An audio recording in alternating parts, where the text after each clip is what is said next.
Heading लगाइए vapour pressure. आपस की बातें बिल्कुल भी मत करना, खास तौर पर आगे बैठकर। वेपर प्रेशर पर बात करते हैं। देखो कुछ हद तक मुझे हेडिंग से भी समझ आ रहा है। वेपर प्रेशर से मुराद वेपर का प्रेशर, और वेपर्स कब बनते हैं? जब लिक्विड एवोपोरेट हो जाती है ना, कि जब लिक्विड एवोपोरेट होकर वेपर्स बना लेगी तो वो वेपर्स प्रेशर लगाएंगे। कहां पर लगाएंगे भाई? लिक्विड के सरफेस पर। तो वो प्रेशर जो कि वेपर्स एक्सर्ट करेंगे उसे आप वेपर प्रेशर कहोगे। हेडिंग से तो यही लग रहा है, लेकिन मामला इतना सीधा नहीं है। तो हम आपको समझाते हैं मामला क्या है। मेरे पास एक कंटेनर है बच्चों, जिसमें मैंने लिक्विड को रखा हुआ है, और बात सही से समझ आ जाए इसलिए मैंने कंटेनर को क्लोज भी कर रखा है। ठीक है, मैं हीट अगर इसे करूं तो एवोपोरेशन में जरा तेजी आ जाएगी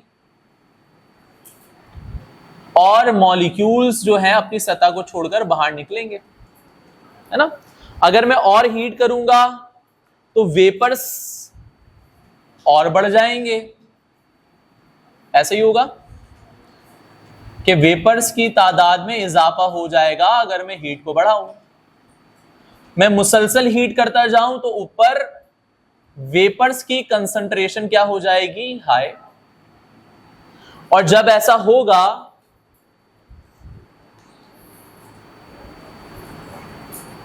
तो ये आपस में भी टकराएंगे, जिसकी वजह से ये जुड़ने के बाद, आपस में एक दूसरे के साथ कंबाइन होने के बाद वापसी लिक्विड बना लेंगे। और ये चीज आप तब अच्छे से नोटिस कर सकते हो जब घर में सालन पक रहा हो और आप ढक्कन हटाओ तो ढक्कन में पानी जमा होता है ना।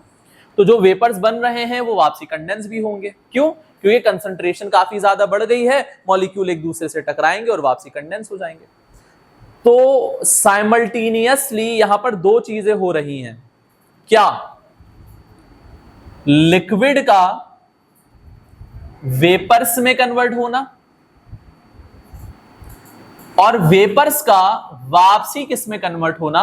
लिक्विड में। ये दोनों चीजें साइड बाय साइड चल रही हैं। अगर मैं आपसे पॉइंट ए पर पूछूं कि बताओ यहां पर लिक्विड का वेपर्स में कन्वर्ट होना ज्यादा होगा या फिर वेपर्स का वापसी लिक्विड में कन्वर्ट होना ज्यादा होगा, क्या लगता है आपको? लिक्विड का वेपर्स में कन्वर्ट होना ज्यादा होगा यहां पर एज कंपेयर टू वेपर्स का लिक्विड। क्यों? क्योंकि कंसंट्रेशन कम है अभी, तो ज्यादा चांस, ज्यादा जगह है कि वेपर्स यहां पर इकट्ठा हो जाएं। ठीक है, लिक्विड का वेपर्स बनना आप इसे एवापोरेशन कह सकते हो, और वेपर्स का लिक्विड बनना आप इसे कंडेंसेशन कह सकते हो। सही हो गया? तो यहां दो प्रोसेस चल रहे हैं, इस कंटेनर के अंदर दो प्रोसेस चल रहे हैं, एवापोरेशन भी और कंडेंसेशन भी साइमल्टेनियसली एक साथ चल रहे हैं। ऐसा ही है। मैं आपसे पूछता हूं पॉइंट बी पर जरा मुझे बताओ, क्या वेपर्स की लिक्विड में कन्वर्ट होने की जो स्पीड है उसमें इजाफा हुआ होगा या नहीं हुआ होगा? क्यों? वेपर्स की कंसंट्रेशन बढ़ गई, ज्यादा चांस है आपस में टकराएं, कंडेंस हो, है ना। तो बात मेरी ये समझ आई कि अभी इस पॉइंट पर एवापोरेशन ज्यादा है और कंडेंसेशन क्या है? जरा कम है। लेकिन इस पॉइंट पर आते आते एवापोरेशन तो थी ही, अब जो कंडेंसेशन है वो भी बढ़ चुकी है, और अब वो पॉइंट आ चुका है जिस पॉइंट पर रेट ऑफ एवापोरेशन और रेट ऑफ कंडेंसेशन एक दूसरे के बराबर हो गई है ना। जिस रफ्तार से एवापोरेशन हो रही है उसी रफ्तार से कंडेंसेशन भी हो रही है। इसका मतलब ये हुआ, ये जो मॉलिक्यूल्स की तादाद है इस पॉइंट पर, जिस पॉइंट पर ये दोनों ऑपोजिट प्रोसेस एक दूसरे के बराबर हो गए, इस पॉइंट पर क्या मॉलिक्यूल की तादाद में कोई कमी या इजाफा होगा? क्यों? क्योंकि जितने मॉलिक्यूल वेपर्स बनेंगे उतने ही मॉलिक्यूल वापसी कंडेंस हो जाएंगे। तो इस पॉइंट को हम कहेंगे इक्विलिब्रियम। क्या कहेंगे? नाम सुना है, मैट्रिक में पूरा चैप्टर था इस पर, इक्विलिब्रियम। ठीक है, तो एक इक्विलिब्रियम एस्टैब्लिश हो गया है किसके दरमियान? रेट ऑफ एवापोरेशन बराबर हो गई है किसके? रेट ऑफ कंडेंसेशन के। या फिर मैं यूं भी कह सकता हूं इसी बात को कि एक इक्विलिब्रियम पैदा हो गया है किसके दरमियान?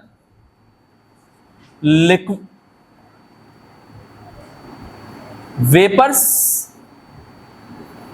या मैं कहूं गैसियस एंड लिक्विड फेस। भाई दो फेसेस के दरमियान इक्विलिब्रियम एस्टैब्लिश हो गया है। किन दो फेसेस के दरमियान? लिक्विड और वेपर्स या लिक्विड और गैस। इस पॉइंट पर, किस पॉइंट पर? जिस पॉइंट पर इक्विलिब्रियम एस्टैब्लिश हो गया है, इस पॉइंट पर वेपर जो प्रेशर लगाएंगे, इसी प्रेशर को हम क्या कहेंगे? Vapour pressure.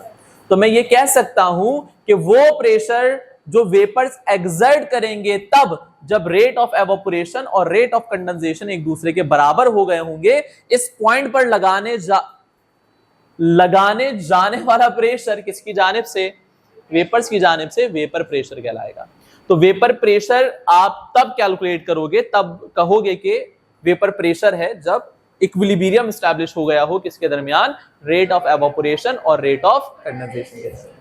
या मैं यूं कहूं कि वेपर्स का प्रेशर तब जब लिक्विड और गैसियस फेस के दरमियान इक्विलिब्रियम एस्टैब्लिश हो गया। उस पॉइंट पर वेपर्स का जो प्रेशर होगा लिक्विड के सरफेस पर, that is called vapour pressure.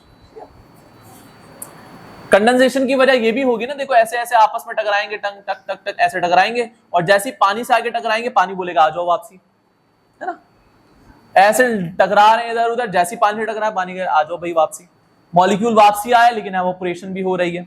तो जब ये दोनों चीजें बराबर हो गई, इक्विलिब्रियम एस्टैब्लिश हो गया। इस पॉइंट पर जो वेपर्स प्रेशर लगाएंगे, इसे हम क्या कहेंगे? Vapour pressure. सही है? इसका मतलब यह हुआ कि कुछ नहीं, पहले डेफिनेशन लिखते हैं फिर बातें करते हैं मजीद। वैसे नोट्स और बुक में तो मिल जाएगा, बट छोटी सी बात है, मैं लिखवा देता हूं। कहां चला गया वेपर प्रेशर? लिखिए the pressure exerted by vapours, the pressure exerted by vapors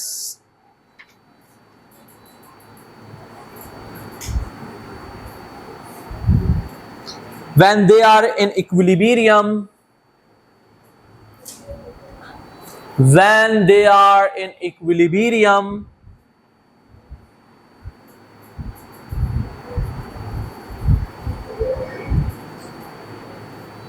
with liquid phase, with liquid phase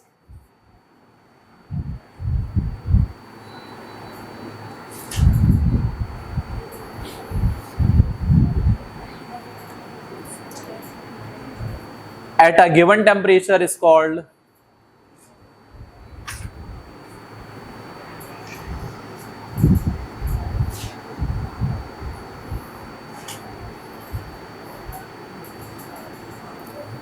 vapor pressure.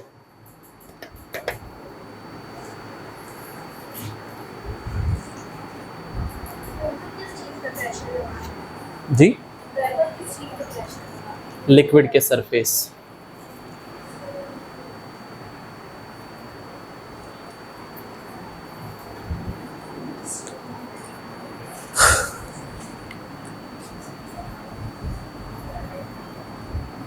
Factors, क्या फैक्टर्स हो सकते हैं? अगर वेपर प्रेशर, मैं चाहता हूं वेपर प्रेशर बढ़ाऊं, क्या करना पड़ेगा? टेम्परेचर के बढ़ने से क्या होगा?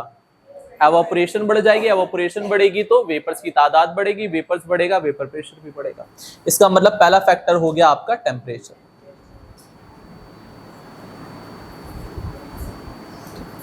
कि अगर आप देखो 25 डिग्री सेल्सियस पर वाटर की अगर आप बात करो, वाटर का 25 डिग्री सेल्सियस पर जो वेपर प्रेशर होता है वो होता है तकरीबन 17.5 टॉर। लेकिन अगर आप इसी वाटर की बात करो और इसके टेम्परेचर को आप 100 डिग्री तक ले जाओ तो 760 टॉर हो जाता है। तो भाई टेम्परेचर के बढ़ने से वेपर प्रेशर बढ़ता है, ठीक है। जितना ज्यादा टेम्परेचर होगा उतनी तेजी से वेपर प्रेशर बढ़ेगा। मतलब ये कि अगर 10 डिग्री पर वेपर प्रेशर जो भी है 20 डिग्री पर आने पर भी बढ़ेगा, है ना, और फिर 90 डिग्री पर जो वेपर प्रेशर है 100 पर आने से भी बढ़ेगा। लेकिन जो फर्क होगा 90 से 100 के दरमियान वेपर प्रेशर का बढ़ना, वो इस वाले के मुकाबले क्या होगा, ज्यादा। जबकि टेम्परेचर कितना चेंज कर रहा हूं, 10 से 20 होना मतलब 10 डिग्री बढ़ना, करेक्ट। 90 से 100 होना है, यहां पर भी कितना डिग्री बढ़ रहा है, 10 डिग्री, तो 10 ही बढ़ रहा है। लेकिन यहां पर अगर वेपर प्रेशर में चेंज आ रहा है मिसाल के तौर पर 25 टॉर, तो यहां पर हो सकता है 150 टॉर के आसपास चेंज आ जाए, जबकि चेंज जो है मैं 10 ही डिग्री कर रहा हूं। Pressure is independent of the amount of liquid. Urdu में लिख लो भाई कि वेपर प्रेशर जो है वो अमाउंट और सरफेस एरिया पर डिपेंड नहीं करता। किन दो चीजों पर डिपेंड करता है बच्चों,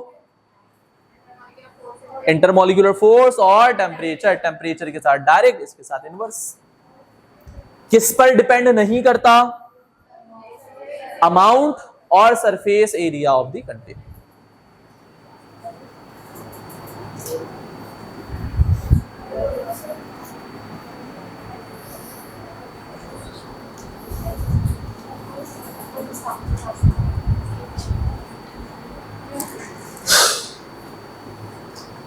यहां तक बात समझ आ गई? कॉपी करना है तो कर लो, हेडिंग लगाओ बॉइलिंग पॉइंट। नहीं तो आगे बढ़े। क्या है बॉइलिंग पॉइंट बताओ? वो पॉइंट कौन सा, यहां कहीं लगाऊं पॉइंट, बेटा में से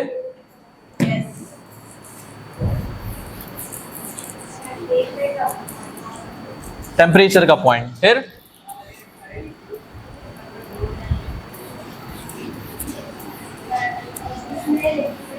किस में लिक्विड, टेम्परेचर में लिक्विड, ठीक है। जिस टेम्परेचर पर लिक्विड वेपर में कन्वर्ट हो जाए वो तो हर टेम्परेचर पर होता है। अच्छा, एवोपोरेशन में लिख लेना, शायद मैंने पहले इस बारे में बात नहीं की। एवोपोरेशन हर टेम्परेचर पर हो रहा होता है। लो टेम्परेचर पर कम होता है, हाई पर ज्यादा होता है, लेकिन होता हर टेम्परेचर पर है, ठीक है। तो आप चाहो तो मेंशन कर लेना, अंग्रेजी में लिखना चाहो तो भी लिख लेना कि evaporation occurs at all temperature. Urdu में लिखना चाहो तो एवोपोरेशन हर टेम्परेचर पर होती है, लो टेम्परेचर पर कम और ज्यादा टेम्परेचर पर ज्यादा होती है।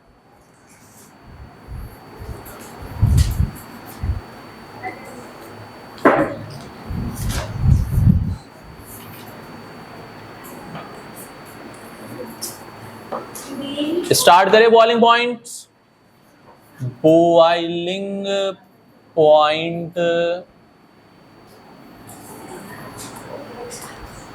हम रहते हैं कराची में, कराची में रहते हैं, कराची में ही रहते हैं।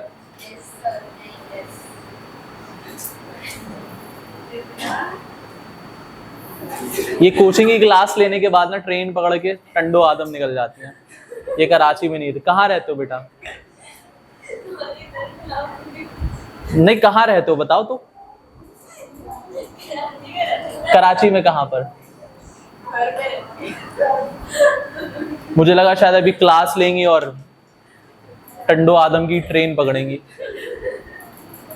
बट खैर ये है आपका कराची, ठीक है। कराची का नाम कराची किसने रखा? ये मत बोलना इसके माँ बाप ने, क्योंकि लगता नहीं है इसके कोई माँ बाप हैं। क्या बात कर दी मैंने। देखो कराची जो है ये सी लेवल पर है, समुंदर है ना यहाँ पर, सी लेवल पर। अभी हो सकता है हम सी लेवल के ऊपर हो या तो ठीक है, बट इतना ज्यादा फर्क नहीं है, हम सी लेवल पर ही हैं। ठीक, सी लेवल पर जाहिर है हम जरा अर्थ के कोर से करीब हैं, तो यहां पर हवा भी थिक होगी, गैस के काफी सारे मॉलिक्यूल्स होंगे। सही है, जो हम पर प्रेशर लगा रही है, और इसके प्रेशर को हम कहते हैं एटमॉस्फेरिक प्रेशर। ऐसा ही है, और ये एटमॉस्फेरिक प्रेशर सी लेवल पर 1 atm होता है, जिसे हम कहते हैं 760 टॉर। अगर हम कराची से थोड़ा हायर ऑल्टीट्यूड वाले एरिया पर चले जाएं, मिसाल के तौर पर मरी, तो मरी सी लेवल से जरा ऊपर है, तो यहां पर एयर की कंसंट्रेशन क्या उतनी ही होगी जितनी कराची में है? नहीं, कम होगी, क्योंकि थोड़ा ग्रेविटी में फर्क आएगा, उतना नहीं आएगा। ऐसे नहीं है मरी जाकर उड़ने लग जाओगे। मॉलिक्यूल के लेवल पर अगर देखें, छोटे छोटे से मॉलिक्यूल हैं, ठीक है, तो कंसंट्रेशन जरा लो हो जाएगी। तो यहां का जो प्रेशर है क्या वो 760 रहेगा, कम हो जाएगा या बढ़ जाएगा? कम हो जाएगा, क्योंकि प्रेशर लगाने वाले मॉलिक्यूल कम है। मान लीजिए वो 720 टॉन है। हम थोड़ा और ऊपर चले गए, मरी से ऊपर क्या है? इस्लामाबाद नीचे है, मरी ऊपर है। मरी से ऊपर क्या आएगा? मरी से ऊपर गलियात लगेगा, क्या लगेगा मरी से? चलो अपनी तरफ से बोल देते हैं हम, वैसे गिलगित ऊपर ही है। गिलगित, गिलगित पता है?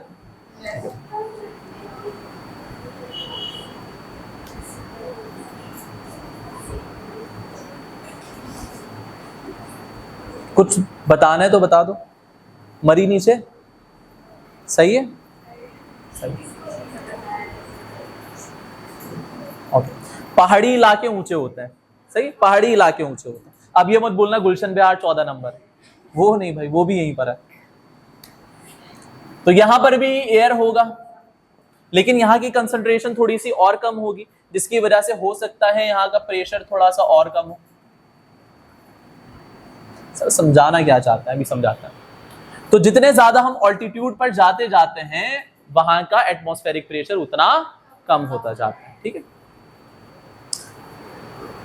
मैं एक पतीला पानी यहां पर रखता हूं और इसे गर्म करता हूं, तो गर्म करने से एवोपोरेट होगा, एवोपोरेट होने से वेपर्स बनेंगे, वेपर्स जो है वो प्रेशर लगाएंगे। वेपर प्रेशर अगर हो जाए कितना? 760 टॉर, मतलब जो वेपर प्रेशर है लिक्विड का, अगर वो एटमॉस्फेरिक प्रेशर के बराबर हो जाए, तो इस पॉइंट पर पानी बॉयल होने लगेगा। और मैंने इस पानी के अंदर एक थर्मामीटर भी डाला था, और इस थर्मामीटर पर टेम्परेचर आ रहा है 100 डिग्री। मतलब पानी के वेपर प्रेशर को 760 तक पहुंचाने के लिए मुझे इतना गर्म करना पड़ेगा। तो इस पॉइंट को, जिस पॉइंट पर वेपर प्रेशर और एटमॉस्फेरिक प्रेशर बराबर हो गए, इस पॉइंट को मैं क्या कहूंगा? बॉइलिंग पॉइंट कहूंगा। A temperature at which the vapour pressure of a liquid becomes equal to the atmospheric pressure. लेकिन मैं फिर जाता हूं मरी, और यहां पर वही पानी का पतीला जरा मैं चढ़ा देता हूं, और मैं पानी के उबलने का इंतजार करता हूं। पानी बॉयल होने लगा, पानी बॉयल होने लगा। जैसे ही पानी बॉयल हुआ, मैं समझ गया कि पानी का वेपर प्रेशर एटमॉस्फेरिक प्रेशर के बराबर हो गया, यही समझूंगा मैं। लेकिन यहां का एटमॉस्फेरिक प्रेशर कितना है बेटा? 720। इसका मतलब ये कि पानी को अब मुझे 760 तक पहुंचाने की जरूरत नहीं है। अगर मैं 720 तक भी ले जाऊं तो पानी मरी में उबलना शुरू हो जाएगा। और अगर मैं सही हूं, तो मैं जानता हूं कि 760 के लिए ज्यादा गर्म करना पड़ेगा और 720 के लिए कम गर्म करना पड़ेगा। ऐसा ही है। तो हो सकता है पानी 96 डिग्री पर ही 760 तक प्रेशर को ले जाए और पानी उबल जाए, है ना। फिर मैं जाता हूं गिलगित, यहां पर भी यही पानी का पतीला रखता हूं, और पानी को उबलने का इंतजार करता हूं, पानी उबल गया मतलब एटमॉस्फेरिक प्रेशर के बराबर हो गया है। क्या? वेपर प्रेशर एटमॉस्फेरिक प्रेशर के बराबर हो गया, ये समझूंगा मैं क्योंकि पानी बॉयल हो रहा है। लेकिन मुझे बताओ, क्या पानी को मुझे 100 डिग्री तक गर्म करना पड़ेगा? जवाब है नहीं। क्यों? क्योंकि अब वेपर प्रेशर मुझे 760 तक लेकर नहीं जाना है, मुझे सिर्फ कहां तक लेकर जाना है? 640। इसका मतलब हो सकता है पानी 90 डिग्री पर ही उबल जाए। तो बात मेरे ये समझ आ रही है कि बॉइलिंग पॉइंट किसी लिक्विड का फिक्स नहीं होता, वो डिपेंड करता है किस पर? बीपी, ब्लड प्रेशर नहीं, boiling point. BP depends upon external pressure. Externally उस पर कितना प्रेशर लगाया जा रहा है। अगर प्रेशर ज्यादा है तो बॉइलिंग पॉइंट बढ़ जाएगा, और अगर प्रेशर कम है तो बॉइलिंग पॉइंट भी कम हो जाएगा। मतलब यह हुआ कि बॉइलिंग पॉइंट डायरेक्टली प्रोपोर्शनल होता है एक्सटर्नल प्रेशर। सही है। अब मैं क्या करता हूं, भूख लग रही है तो कुछ खाने का बनाता, मैं इसमें गोश्त के कुछ टुकड़े, बोटियां डाल देता हूं। गोश्त की कुछ बोटियां मैं यहां भी डाल देता हूं और मैं यहां भी डाल देता हूं। आपको क्या लगता है ये गोश्त के जो टुकड़े हैं ये कहां जल्दी पकेंगे या हर जगह सेम टाइम में पकेंगे? जल्दी कहां पकेंगे या सेम टाइम में पकेंगे? मुझे एक बात बताओ, खाना कब पकता है? जब उसे हीट किया जाता है। ज्यादा हीट करोगे जल्दी पकेगा, कम हीट करोगे। कराची में जो पानी है, कराची में जो पानी है वो 100 डिग्री तक गर्म हो सकता है, लेकिन गिलगित का पानी 100 डिग्री तक गर्म। तो अगर आपने जो गोश्त यहां डाला है और जो गोश्त यहां डाला है, क्या उसे इक्वल हीट मिलेगी? नहीं। यहां वाला पानी ज्यादा गर्म हो सकता है, तो जब ज्यादा गर्म होगा तो ज्यादा जल्दी खाना भी पकाएगा। और यहां का पानी ज्यादा गर्म नहीं हो पा रहा, 90 डिग्री तक ही गर्म होगा, उसके बाद उबल जाएगा। सही है। उसके बाद जो एनर्जी है वो फेज चेंज में खर्च हो जाएगी। मतलब 90 डिग्री के बाद जो भी आप हीट दोगे उससे पानी गर्म नहीं होगा, बल्कि पानी वेपर्स में कन्वर्ट होना शुरू हो जाएगा, फेज चेंजिंग में खर्च हो जाएगा। तो यहां का पानी सिर्फ 90 डिग्री गर्म होगा। तो मुझे बताओ, एक जगह पानी 90 डिग्री गर्म है, एक जगह 100 डिग्री गर्म है, कहां खाना जल्दी पकेगा? इसीलिए खाना प्रेशर कुकर में ज्यादा जल्दी पक जाता है, क्योंकि प्रेशर कुकर का प्रेशर ज्यादा होता है, और अगर प्रेशर ज्यादा है तो पानी ज्यादा गर्म होगा। पानी ज्यादा गर्म होगा, खाने को ज्यादा गर्मी मिलेगी और खाना ज्यादा जल्दी पक जाएगा। तो पेपर में ये रीजन आता है, why food cook more rapidly in pressure cooker. तो ये जो रीजन है ये नोट्स में मैंने लिख दिए हैं, वहीं से याद करना। मैं यहाँ पर जस्ट एक्सप्लेन कर रहा हूँ, लिखवा नहीं रहा, क्योंकि नोट्स में लिख दिया है मैंने। ठीक है, तो एक्सप्लेन कर रहा हूं क्या कि खाना प्रेशर कुकर में जल्दी क्यों पक जाता है? क्योंकि प्रेशर कुकर के अंदर एक्सटर्नल प्रेशर काफी बढ़ जाता है, जिसकी वजह से पानी का बॉइलिंग पॉइंट एलिवेट हो जाता है। और क्यों एलिवेट हो रहा है, रीजन मैंने आपको दे दिया। इसी वजह से प्रेशर कुकर में खाना जल्दी पक जाता है, क्योंकि उसे ज्यादा हीट मिलती है। क्या ये तमाम बातें आपके समझ आ गई? क्या बॉइलिंग पॉइंट का अमाउंट पर कोई फर्क पड़ेगा? एक गिलास पानी उबालूं वो भी 100 डिग्री पर उबलेगा, 2 गिलास उबालूं वो भी 100 डिग्री पर उबलेगा, है ना? ऐसा तो नहीं है ना, एक गिलास अगर 100 डिग्री में उबल रहा है तो एक और गिलास डाल दूं तो अब 200 डिग्री में उबलेगा। नहीं, 100 डिग्री पर ही उबलेगा। तो boiling point amount of liquid पर डिपेंड नहीं करता। किस पर डिपेंड करता है? ओनली टेम्परेचर पर डिपेंड करता है। ज्यादातर लोग समझते हैं हाँ, और आप भी बोलोगे हाँ, लेकिन नहीं, टेम्परेचर पर तो डिपेंड नहीं करेगा कि इनिशियल टेम्परेचर क्या है। मिसाल के तौर पर सर्दी है, आज बहुत सर्दी है भाई, मिसाल दे रहा हूं, 10 डिग्री सेल्सियस। 2 महीने पहले 30 डिग्री सेल्सियस था। क्या आज के दिन जब ज्यादा सर्दी है पानी उबालोगे 50 डिग्री पर उबल जाएगा? अभी भी 100 डिग्री पर उबलेगा, और यहां पर भी कितने पर उबलेगा? तो इनिशियल टेम्परेचर से भी कोई फर्क नहीं पड़ता। आप फ्रिज के पानी को भी निकालकर उबालोगे वो भी 100 डिग्री पर उबलेगा, नल के पानी को उबालोगे वो भी 100 डिग्री पर। लेकिन फ्रिज वाला पानी थोड़ा टाइम लेगा 100 डिग्री तक पहुंचने में। क्यों? क्योंकि वो ठंडा है, हीट ज्यादा मांग रहा है वो। लेकिन टेम्परेचर क्या रहेगा? 100 ही रहेगा। जरा देर से टेम्परेचर उसका बढ़ेगा, देर से बॉयल होगा, लेकिन बॉयल 100 पर ही होगा। सही है? तो बॉइलिंग पॉइंट की सारी कहानी आपके समझ आ गई? कोई सवाल है तो पूछ लो, नहीं है तो हेडिंग लगाओ विस्कोसिटी। विस्कोसिटी से पहले एक बात मुझे बता दो, मैं 2 स्लाइड बनाता हूं आपके लिए, नहीं, एक वाटर के लिए, कुछ ड्रॉप्स यहां पर वाटर के डालते हैं, और एक डालते हैं हनी। नहीं, पेट्रोल नहीं डाल रहा बेटा मैं, हनी की कुछ ड्रॉप डालते हैं। और क्योंकि ये इंक्लाइंड है, एक स्लाइड बनी हुई है, तो ये बहना शुरू करेंगे। आपको क्या लगता है फिनिश लाइन तक पहले कौन पहुंचेगा? क्यों? विस्कोसिटी क्या है पता है आपको? बताओ। क्या बात है, क्या बात है बेटा, वेरी गुड। भाई सिंपल सी टर्म में बात करो ना, अभी मैंने विस्कोसिटी पढ़ाई आपको नहीं? तो बताओ क्यों? आप कहोगे, आप कह सकते हो, पता नहीं क्या कह सकते हो भाई, आप कह सकते हो ना, मुझे क्या पता आप क्या कह सकते हो। क्या कह सकते हो? अगर विस्कोसिटी को हटा दो, कि विस्कोसिटी का लफ्ज ना इस्तेमाल करो, और मैं पूछूं कि नीचे पहले कौन पहुंचेगा, तो क्या जवाब होगा? वाटर।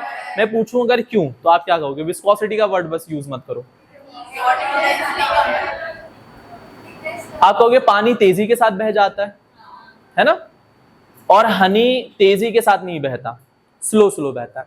इसका मतलब हनी के अंदर एक रेजिस्टेंस है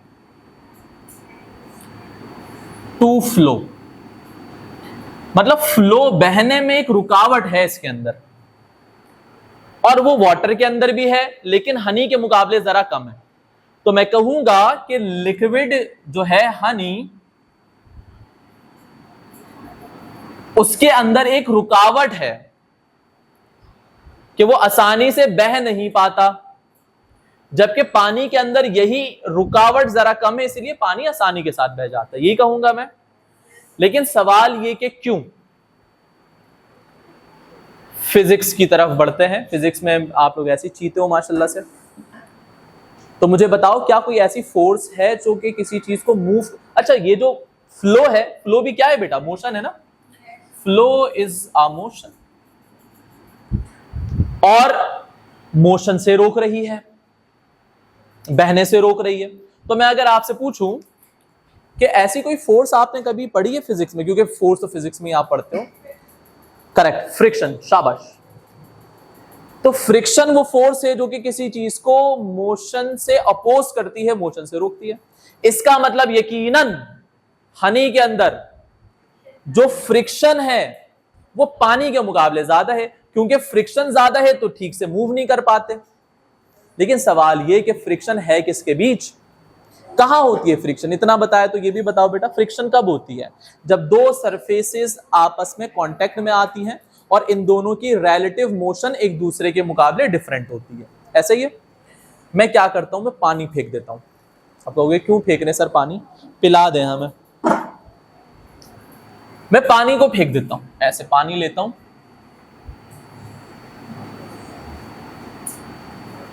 उल्टा बना दिया, सीधा हो गया। तो अगर मैं पानी को फेंकूं तो पानी इस तरह फ्लो करेगा, ऐसे फ्लो कर रहा होगा पानी, ऐसे शेप ऐसी होगा ना, ठीक है, या फिर ऐसे बह रहा होगा। पानी फेंका तो ऐसे, ए या बी? ए। इसका मतलब ये हुआ, अगर मैं इसे थोड़ा सा जूम इन करके बनाऊं तो सरफेस के साथ ये कुछ इस तरह का होगा। इसका मतलब ये वाली जो लेयर है ये जरा पीछे है, ये वाली लेयर जरा आगे है, ये वाली लेयर और आगे है, ये वाली लेयर और आगे है, ये वाली लेयर और आगे है। ऐसा ही है। इसका मतलब हर लेयर का जो रेट ऑफ फ्लो है, बहने की रफ्तार है, वो एक दूसरे के मुकाबले मुख्तलिफ है। कि ये वाली लेयर बेचारी पीछे रह गई और ये वाली लेयर भाई आगे निकल गई। ऐसा ही है। क्यों? क्योंकि इनकी स्पीड में क्या है फर्क। वो किस लिए? क्योंकि हर लेयर में मॉलिक्यूल्स हैं। हर लेयर में क्या है? और ये मॉलिक्यूल एक दूसरे के साथ कांटेक्ट में है due to intermolecular force, correct, जिसकी वजह से ये एक दूसरे पर फ्रिक्शनल फोर्स लगाएंगे और एक दूसरे को बहने से रोकेंगे। यही हो सकता है। तो अब हम पूरी बात करेंगे क्या कि लिक्विड के अंदर वो इंटरनल रेजिस्टिव फोर्स जो लिक्विड को बहने से रोके उसे कहते, हेडिंग कहां है भाई,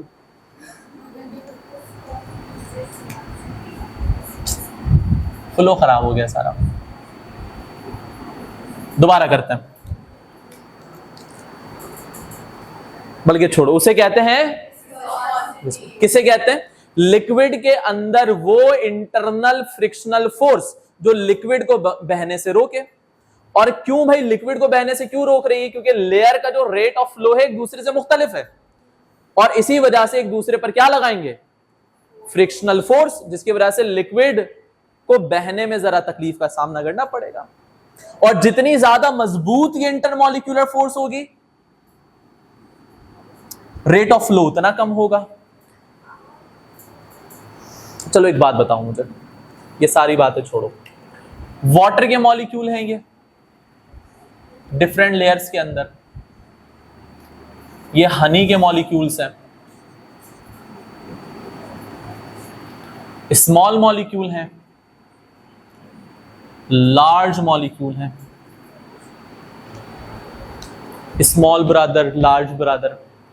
तो अगर मैं इन मॉलिक्यूल से कंपैरिजन करूं तो आपको क्या लगता है फ्रिक्शनल फोर्स किस में ज्यादा होगी, Y, correct, area of contact ज्यादा है यहां पर। और फ्रिक्शनल फोर्स लगती ही किस वजह से है, एरिया ऑफ कांटेक्ट की वजह से। तो जितना ज्यादा एरिया ऑफ कांटेक्ट होगा फ्रिक्शनल फोर्स उतनी ज्यादा, रेजिस्टेंस ऑफ फ्लो उतनी ज्यादा, रेट ऑफ फ्लो उतना कम, विस्कोसिटी उतनी ज्यादा। ये क्या बोल रहे हैं सर, लेकिन समझ गए ना आप क्या बोल रहा हूं मैं, बहुत अच्छी बात। तो छोटे मॉलिक्यूल के अंदर विस्कोसिटी कम होती है, बड़े मॉलिक्यूल के अंदर विस्कोसिटी ज्यादा होती है। विस्कोसिटी वो फोर्स है जो कि लिक्विड को बहने से रोकती है। अगर विस्कोसिटी ज्यादा है तो बहने से ज्यादा रोकेगी, अगर विस्कोसिटी कम है तो बोलेगी जाओ जाने दो। एक और बात तो बताओ, एक लिक्विड है जिसके मॉलिक्यूल स्फेरिकल हैं, एक मॉलिक्यूल है जिसके एक लिक्विड है जिसके मॉलिक्यूल एलोंगेटेड हैं, ए या बी, किसमें फ्रिक्शन ज्यादा होगी, वाई, क्योंकि वो स्फेरिकल है, वो एलोंगेटेड है, ऐसा ही है, हाँ ऐसा ही है। लेकिन एलोंगेटेड में कांटेक्ट एरिया ज्यादा होगा as compare to surface, contact area ज्यादा, फ्रिक्शनल फोर्स ज्यादा, फ्रिक्शन ज्यादा, रेजिस्टेंस ऑफ फ्लो ज्यादा, विस्कोसिटी ज्यादा, रेट ऑफ फ्लो कम, लिक्विड को बहने में तकलीफ होगी, लिक्विड गाढ़ा होगा। कितनी आसान सी चीज है। तो अगर मैं आपसे पूछूं इंटरमॉलिक्यूलर फोर्स से विस्कोसिटी को कोई फर्क पड़ता है या नहीं, पड़ता है। जितनी ज्यादा इंटरमॉलिक्यूलर फोर्स होगी फ्रिक्शन उतनी ज्यादा, विस्कोसिटी उतनी ज्यादा, सही है। अगर मैं आपसे पूछूं क्या शेप ऑफ मॉलिक्यूल से कोई फर्क पड़ता है,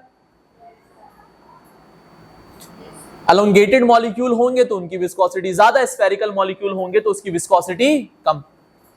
मैं आपसे पूछूं क्या साइज ऑफ मॉलिक्यूल से कोई फर्क पड़ता है, हाँ, जितना बड़ा मॉलिक्यूल होगा कांटेक्ट एरिया उतना ज्यादा, फ्रिक्शन उतनी ज्यादा, विस्कोसिटी उतनी ज्यादा, बहने में उतनी तकलीफ का सामना। टेम्परेचर से कोई असर पड़ेगा, क्या लगता है टेम्परेचर से कोई असर पड़ेगा, क्या असर पड़ेगा टेम्परेचर से,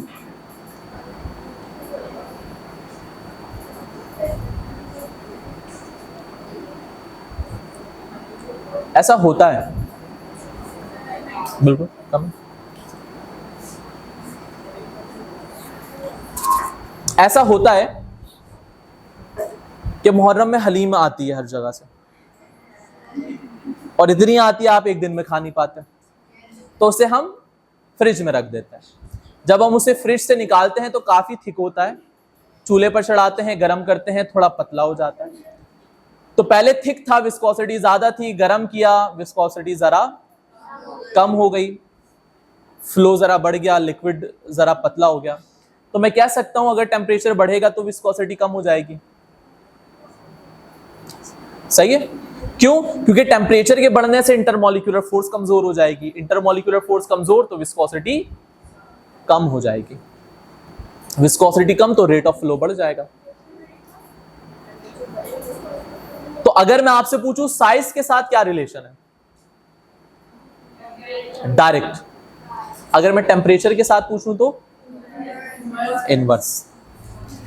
क्या इस बात को आप पिक कर पाए हो कि विस्कोसिटी है क्या? ये रेजिस्टेंस ऑफ फ्लो है। अगर विस्कोसिटी ज्यादा है तो लिक्विड आसानी से बह नहीं पाएगी, और वो लिक्विड जो आसानी से बह पाती है उसकी विस्कोसिटी कम होगी। तो अगर मैं आपसे पूछूं जूस की विस्कोसिटी ज्यादा होती है या मिल्क शेक की? क्या बात है। और आसानी से बह कौन पाएगा? क्यों? क्योंकि उसकी विस्कोसिटी